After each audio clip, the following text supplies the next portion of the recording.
আজ তোমাদের সাথে কোজাগরি লক্ষ্মী পুজোর দিনের ব্লগটা শেয়ার করতে চলে এলাম। এই যে এখানে প্রথম দিকে তুমি দেখতে পাবে নারকেল নাড়ু কীভাবে বানাই, তারপরে মুড়ির মোয়া এভাবে কীভাবে বানাই, আর কি বানালাম সবটাই তোমাদের সাথে শেয়ার করব, আর সাথে আমি কিভাবে লক্ষ্মী পুজোটা করি। তবে যদি ভালো লেগে থাকে অবশ্যই একটা কমেন্ট করে পাশে থেকে যেও। নমস্কার, আমি রিঙ্কু। আমার এই ছোট্ট চ্যানেলে আমার সমস্ত বন্ধুদের জানাই সাদর আমন্ত্রণ। আজ তোমাদের সাথে লক্ষ্মী পুজোর দিনের ব্লগটা নিয়ে চলে আসলাম। ইতিমধ্যে সমস্ত বাসন বের করে রেখেছি। এই যে দেখো, এটা কিন্তু আমার পেতলের কলার মাথার যে অংশটা, সেই অংশটা পেতলের কুলো। এছাড়াও আমার এই যে গ্লাসের মতন দেখছো, এগুলোকে আমরা বলি কলার মাছ। যাই হোক, এইগুলো আমাদের লক্ষ্মী পুজোতে লাগে। চলো, চলে এসেছি স্নান করে একদম ঠাকুর ঘরে। এখন ঘড়ির কাঁটা কিন্তু ওই 11টা মতন। তো লক্ষ্মী মাকে আগে দুধ, গঙ্গা জল এই দিয়ে স্নান করিয়ে নেব, তারপর নতুন বস্ত্র পরাবো। আর সাথে কিন্তু আজকে আমার লক্ষ্মী পুজোতে কি আমি দেই বা কিভাবে পুজো করি সবটাই তোমাদের সাথে শেয়ার করব। আর এই ক্ষেত্রে যদি বলি, তোমাদের কোনো অংশ যদি ভালো লাগে থাকে প্লিজ একটা লাইক কমেন্ট করে দিয়ে আমার পাশে থেকো। আর এই দেখো আমার ঘরের কি অবস্থা। যাই হোক, ইতিমধ্যে আমার লক্ষ্মী মাকে কিন্তু নতুন বস্ত্র পরানো হয়ে গেছে। কেমন লাগছে আমার লক্ষ্মী মাকে তোমরা কিন্তু কমেন্টে জানিও। আর আজকে যে লক্ষ্মী পুজোর করছি, এটা কিন্তু কোজাগরি লক্ষ্মী পুজো, অর্থাৎ দুর্গা পুজোর পরেই যেটা হয়। আর এখানে সমস্ত ঠাকুরদের সাথে গোপালকেও কিন্তু বেশ সুন্দর করে সাজিয়েছি। চলো এবার নাড়ু বানাবো। এই যে নারকেল কোড়া মোটামুটি রেডি। এবার এর মধ্যে গুড় দিচ্ছি, যেটাকে আমরা আখি গুড় বলি।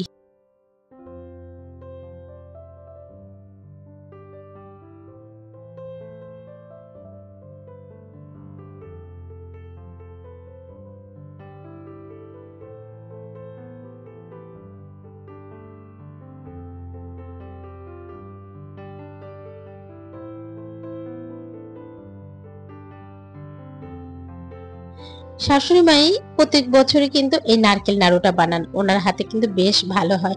তবে আজকে উনি আমাকে দিয়ে করিয়েছেন। যাই হোক, তাতে আমি কিছু শিখতেও পারলাম। আসলে শেখার তো কোনো সময়সীমা নেই, বলো। যাই হোক, তারপরে ওখানে যে গুড়টা জগ দিয়ে চটকাতে চিনি আর গুড় সেখানে কিন্তু অল্প চিনিও দিয়েছে, এটা পাকটা আসতে বেশ তাড়াতাড়ি হয়।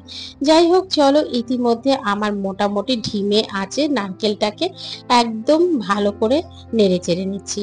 আর একটু কিন্তু জল জলের মতন ছিল। তারপরে অবশেষে এই রকম পরিস্থিতি যখন, তখন নামিয়ে নেব।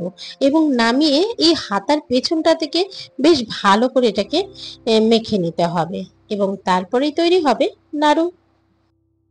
এই যে আমার রেডি হয়ে গেল সমস্ত নাড়ু। আজ কিন্তু এখানে আমি দুটো নারকেল আরেকটার হাফ দিয়েছি, মানে আড়াইখানা মতন। তারপর আবার যথারীতি গুড়টাকে নরম করতে বসিয়ে দিয়েছি। এবার এই গুড় দিয়ে বানাবো মুড়ির মোয়া। তোমরা কি মুড়ির মোয়া খাও? খেলে অবশ্যই কিন্তু কমেন্ট করো। এই গুড়ের মধ্যে যখনই আবার পাক এসে যাবে, তারপর মুড়িটা এই প্লেটের মধ্যে নিয়ে নিয়েছি, পাথরের প্লেটে। তারপর সেই গুড়টাকে এর মধ্যে ছড়িয়ে দিচ্ছি। এইভাবে করেই কিন্তু আজকে আমি মুড়ির মোয়া করেছি। আর মুড়ির মোয়া করতে গেলে খুব তাড়াহুড়ো করে করতে হয়, না হলে না দেরি করলে আবার শক্ত হয়ে যাবে গুড়টা। যাই হোক, এইভাবে করেই পুরোটা মুড়ির মোয়াটা করলাম। চলো, পাক মোটামুটি এসে গেছে। এবার চটজলদি হাতে তেল অথবা ঘি মেখে নিয়ে এই মোয়াগুলো করে নেব। আর আমাদের বাঙালিদের মধ্যে আছে, আজকে যখন আমরা লক্ষ্মী পুজো করছি তাতে কিন্তু আমরা মাছ ভাত খাবো। তবে আজ সোমবার দেখে আমার একটু দ্বিধাবোধ হচ্ছে, জানি না আমি কি করব। বাড়িতে আজকে মাছ রান্না হয়েছে, 5 রকমের ভাজাভুজি হয়েছে, আর ওদিকে তেঁতুলের চাটনি, কাঁচা তেঁতুলের চাটনি। তো যাই হোক, সবটা মোটামুটি তোমাদের সাথে এখানে মুখেই বললাম, কেননা লক্ষ্মী পুজোর ভিডিওর সাথে ওগুলো আর দেখাতে চাইলাম না। আমার বিয়ের পর থেকে এই লক্ষ্মী পুজো আমি এখানে করছি। মানে আমার শাশুড়ি আর আমি দুজনেই সারাদিন উপোস থাকি। তারপর দিনের দিন সমস্ত মুড়ির মোয়া, খইয়ের মোয়া, তারপরে নারকেল নাড়ু, ইভেন তিলের নাড়ুও ছিল। সেটা আবার দিন দেখে ভাজতে হতো। যদিও শাশুড়িমা এখন বয়সের কারণে এবং আমিও সময়টা ঠিকঠাক পাই না, তাই সেটা বাদ দিয়ে দিয়েছে। মোট কথা আমরা যা করব সব দিনের দিন করব। দেখো ইতিমধ্যে কিন্তু আমার মুড়ির মোয়া একদম কমপ্লিট। আর এই মুড়ির মোয়া নাকি একদম গরম গরম অবস্থায় করতে হয়। যাই হোক, তো দুজনে মিলে করলাম বলে অনেকটাই কিন্তু সুবিধা হলো। এই যে পাথরের প্লেটটা দেখছো, এই প্লেটটাকে কিন্তু আজকে আমি ধোবো না। এর মধ্যে আমাদের আরেকটা নিয়ম আছে, সেটা করব। যেখানে চিড়ে, দই, নারকেলের জল, ইভেন কলা, ঘি, মধু, দুধ সবটাই দিয়ে মাখা হবে। তো আমরা শুধু রেডি করে রেখে দেব, আর ঠাকুরমশাই এসে সবটা ঢেলে তৈরি করে যাবে। যদিও ঠাকুরমশাইদের হাতে সময়টা খুবই কম, তাই সেই কারণে উনি জাস্ট ঢেলে দিয়ে যায় আর আমরা মেখে নিই।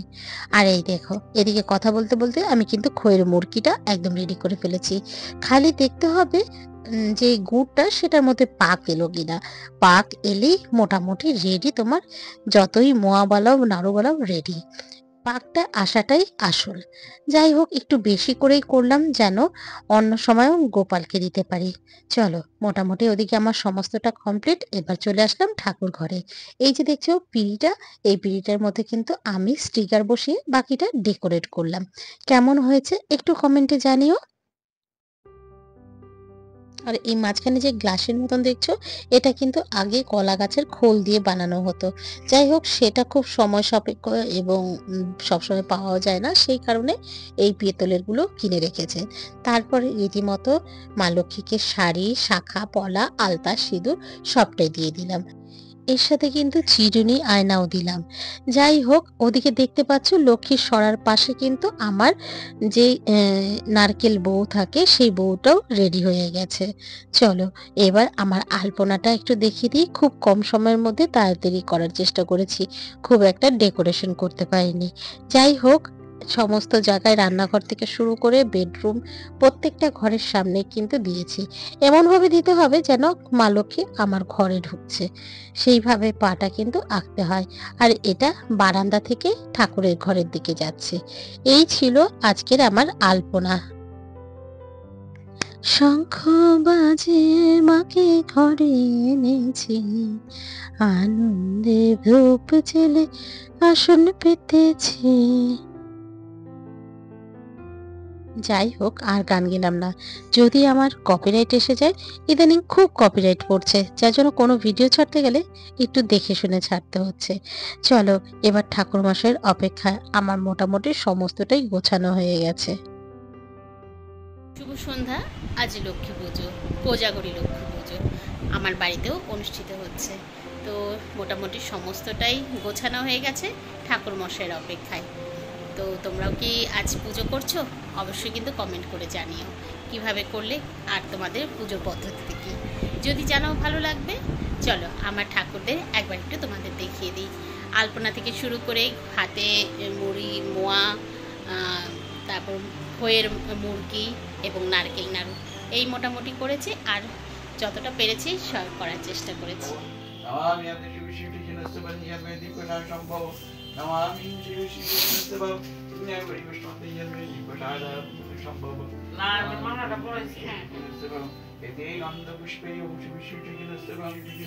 বুঝতেই পারলে ঠাকুরমশাই এসে পুজো শুরু করে দিয়েছেন।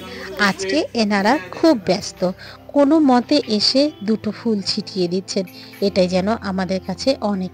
তবু এর মধ্যে কিন্তু ঠাকুরমশাই সবটাই করেছেন। কোনো সময় আরতি করা, কোনো সময়ে আমাদের অঞ্জলি দেওয়া, ইভেন সব ঘরে শান্তি জলও দেওয়া, সবটাই করেছেন। ব্যাস, ঠাকুরমশাইয়ের পুজো শেষ। এবার আমি একটু পাঁচালি পরবো, পরে তারপর প্রসাদে হাত দেব। এই ছিল আজকের আমার লক্ষ্মী পুজো। কেমন লাগলো সবটাই কমেন্ট করে জানিও। আজকের মতন এখানেই শেষ করছি। আবারও দেখা হচ্ছে পরের দিনের একটা নতুন ব্লগে, নতুন কোনো কন্টেন্ট নিয়ে। ততক্ষণ অবধি তোমরা সবাই ভালো থেকো, সুস্থ থেকো।